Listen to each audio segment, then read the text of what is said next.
Hi everyone and welcome back to my channel. I'm Natalie and today I'm going to show you how to make the iris bag.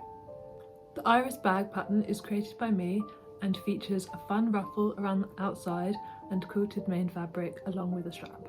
You can also choose to add some fun ribbon ties to secure the bag.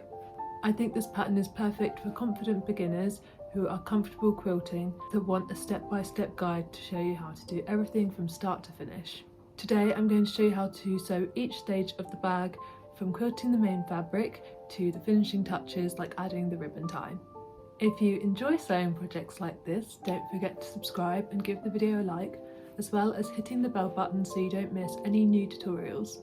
The iris bag pattern comes in two sizes, the standard size which I'll be showing you how to make today, and the mini size which you can also use this video as all of the steps are the same. You can get the iris bag pattern in my Etsy shop now and the link will be in the description below. Okay, let's get sewing. We're going to start our iris bag by cutting out all of our pattern pieces according to the cutting instructions on the pieces themselves. Pay plenty of attention to the grain line and whether the piece needs to be cut on the fold or not. You should have cut out 2 pieces in your main fabric of the bag and 2 pieces in the lining fabric, as well as 2 pieces of the ruffle cut on the fold and 1 of the strap cut on the fold. And then you need, optionally, to add 2 ribbon pieces. You will also need 2 pieces of wadding for the main bag. I like to cut this a bit bigger than the pattern piece itself to make sure I've got plenty of space for the quilting.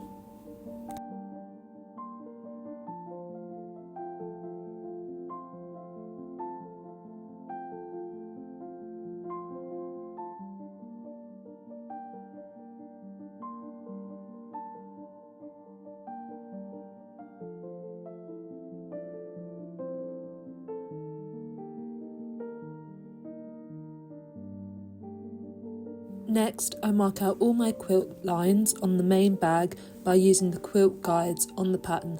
I just use a heat erasable pen to mark out the points where each of the quilt line ends, and then I get a long metre rule to trace all of those lines onto the bag.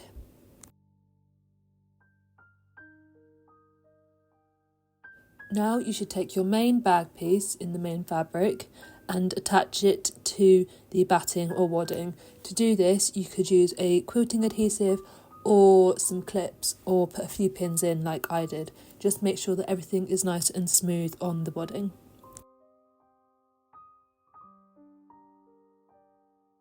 Now it's time to do all of our quilt lines. To do this, I just go along the lines I've already made in the heat erasable marker with my sewing machine. I like to use a contrast thread to make sure that the quilt lines pop. In the pattern, I've chosen to go for a diagonal square diamond shape for the quilt lines, but you could totally adapt this to whatever quilt lines, whatever shapes you want to do. Some horizontal lines would look really nice, or if you have a freehand machine, you could do something wavy instead.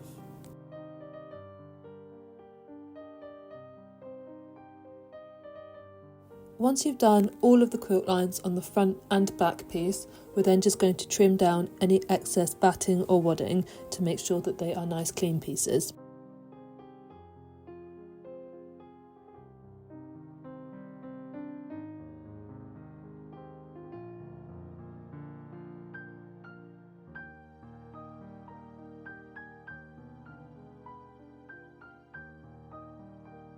Now I'm going to prep my ribbon pieces. You can add ribbons to your bag if you like, or you can go without. To sew the ribbon pieces, start at the folded edge and then pivot once you get to the corner using a 1 cm seam allowance, and then sew down the rest of the ribbon piece, making sure that the right sides are together. Don't forget to trim the corner of your seam allowance to make sure you get a sharp, crisp point. Because the ribbons are quite narrow, I also trim down the seam allowance of the rest of the length of the ribbon by half to make sure it's easier to turn inside out. To turn the ribbon the right way around, I've just used the blunt end of a skewer, but you can use whatever you have to hand. Just poke it down through the top end and then just get the fabric to go through the rest of the ribbon like a tube. Sometimes this step can be quite fiddly, but just be gentle with it and it should turn through. Also, it's worth noting that I used quite a tight stitch for this piece, as you don't want to accidentally poke through the stitches. Once you've given your ribbons a good press, it's time to move on to prepping the ruffle. To do this, you're going to put each end of the ruffle pieces right sides together and put a pin in them and then sew that by 1 centimetre seam allowance.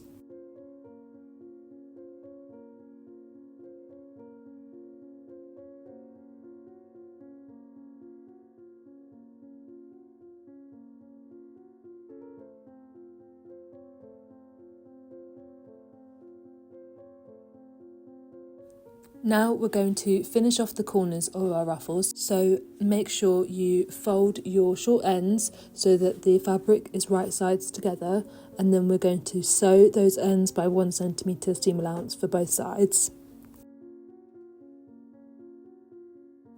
Then fold them round the right way and you should get a nice crisp point, and then just press the whole ruffle piece nice and flat lengthways. You should now have it so that the seam in the middle and the end corners are all the right way around when it's folded and pressed flat. Now we're going to gather our ruffle pieces by putting our stitch length up to the highest setting on your sewing machine and then sewing the whole way down the length of that raw edge of the ruffle piece by 0.5 centimetre. Then we're going to do another stitch line next to it with our loose stitches, and this is going to be 1.5 centimetre seam allowance.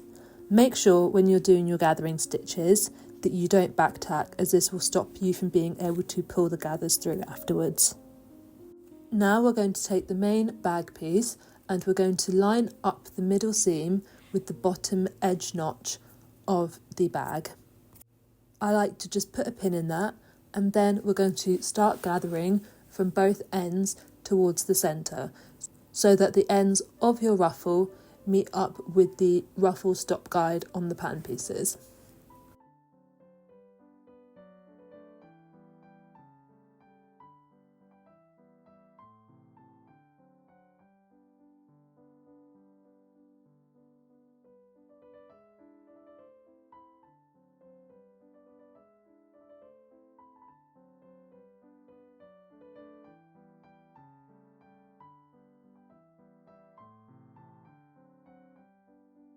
This is how it should look once all of your ruffles are pinned down. Just make sure that all of the gathers and ruffles are really even and you've pinned down in plenty of places to make it easy to sew. At this stage, once everything's pinned down, if you're not feeling so confident about sewing on the ruffles, you have the option to baste them down either with a hand stitch, or you can sew a 0.5 seam allowance around this single piece with the main bag and the ruffles. If you are a more confident sewer, you can pin the back of the main bag piece on top so that all of the right sides are together, and we can just sew with a 1 centimetre allowance the whole way around the outer edge of the bag.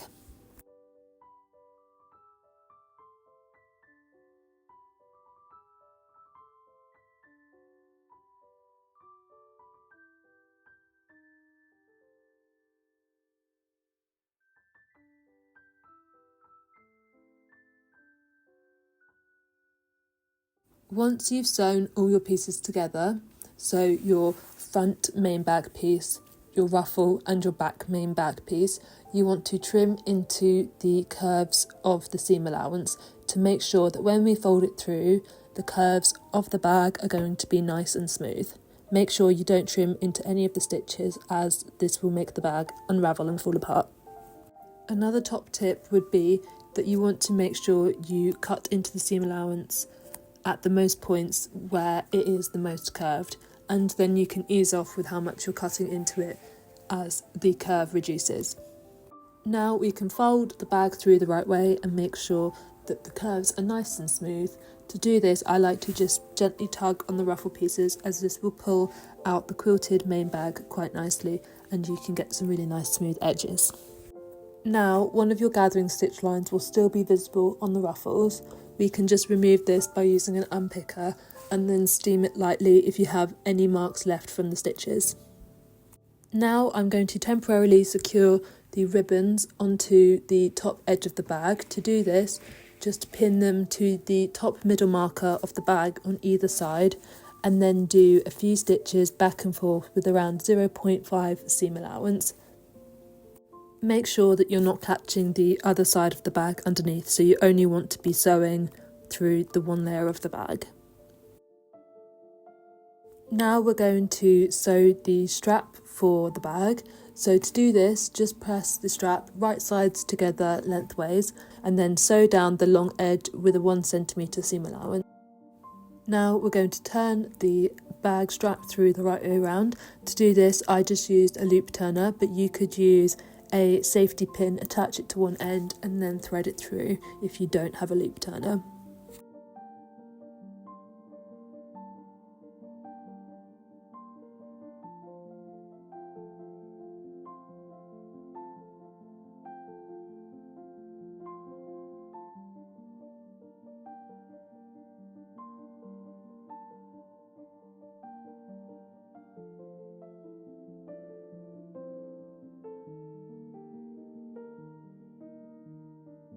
When pressing the strap, you can either press the seam to one edge or you can press it to the middle like I did, and then this will be the underneath of your strap. To add some detail and make sure your strap fabric doesn't shift around, I'm just going to sew with a 0.5 seam allowance all the way down the length of one edge of the strap and then back down the other edge, so you have 2 neat lines down either side.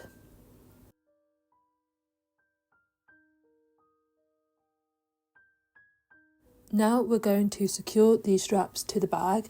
So to do this, put your strap on the flat edge where the pattern instructs the strap to go and put a few pins in it, making sure that they are right sides together, and then just make sure that you don't twist your strap in any way and pin it right sides together on the other side as well. Now we're going to prep our patch pockets to be sewn onto our lining pieces. So start by folding back the top edge to the wrong side by 1 cm and stitching down that with a 0.5 cm seam allowance. Then I like to trim back half of the seam allowance.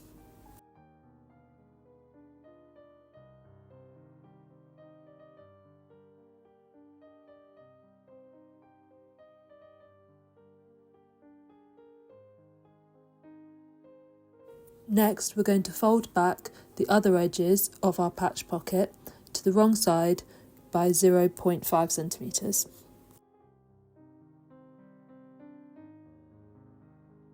Then just edge stitch to secure.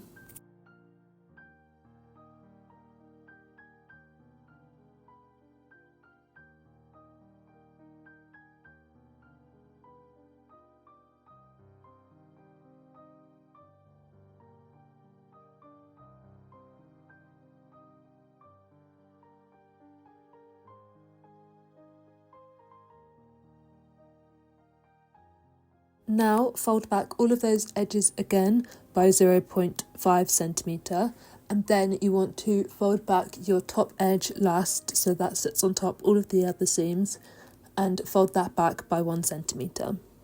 We're going to stitch the top edge first, again by 0.5 centimetres, and then we're going to pin it to our lining. Make sure you're happy with the placement of your patch pocket by placing it on the right side of your lining, and then just put a few pins in to secure. Just make sure that you're not puckering any of the fabric and that everything sits really nice and flat to make sure that when you sew your patch pocket, nothing is puckering. To sew your patch pocket on, start at one side and then edge stitch round the whole piece, pivoting at the corners, making sure that you don't stitch on the top edge, as this will obviously make the pocket.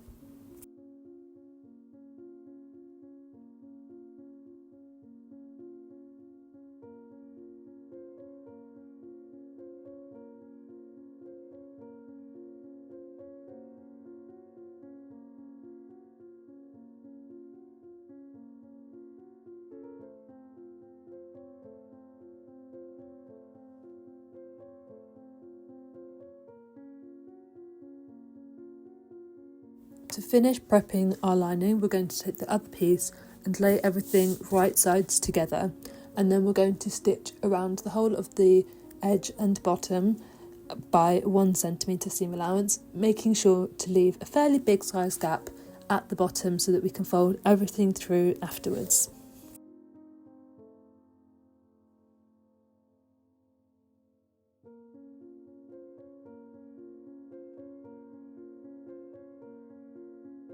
Now we're going to attach our lining to our main bag. So to do this, make sure your lining is inside out and your main bag is the right way around, and we're going to nozzle the main bag inside of the lining piece and pin right sides together along the top edge. Make sure all the markers from the pattern piece all align on your lining and your main bag, and also make sure that you tuck the strap and the ruffles in so that we don't catch them when we're sewing the lining to the bag. It's also worth noting that you want to make sure your ribbon pieces are tucked in as well. Once you're happy with how everything looks and everything is all aligned and looking neat, we're going to sew our lining to our main bag with 1 centimetre seam allowance. So just sew around the whole top edge, making sure to pivot slightly at the points where the straps are.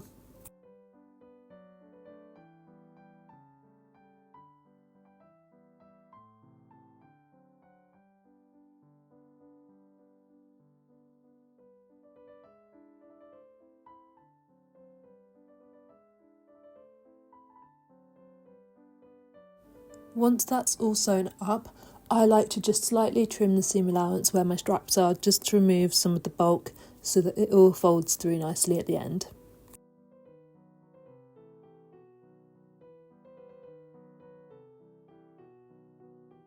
So now we're going to go back to the hole that we left in the bottom of the lining, and we're going to grab our main bag and we're going to pull it through that hole.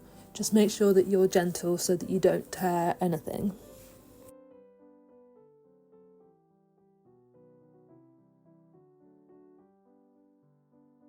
Now we're just going to stitch up that hole that we left in the lining by just edge stitching across with our sewing machine, or you could do a hand stitch by just doing a simple ladder stitch.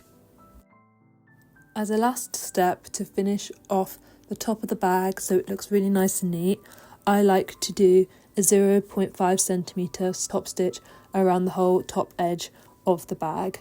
So I just put a few pins in to make sure everything's sitting really nice and neat, and then I go around the whole top edge.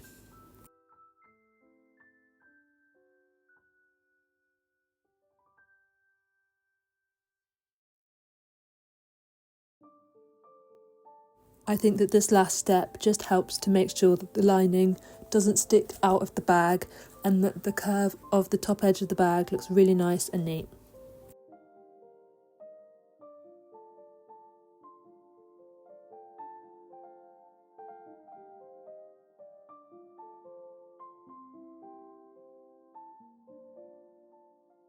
Thanks so much for sewing along with me today. I hope you love your iris bag just as much as I do. Don't forget to subscribe for more patterns and tutorials, and like this video if you found it helpful. Hit the bell button to get notified for when I post new projects.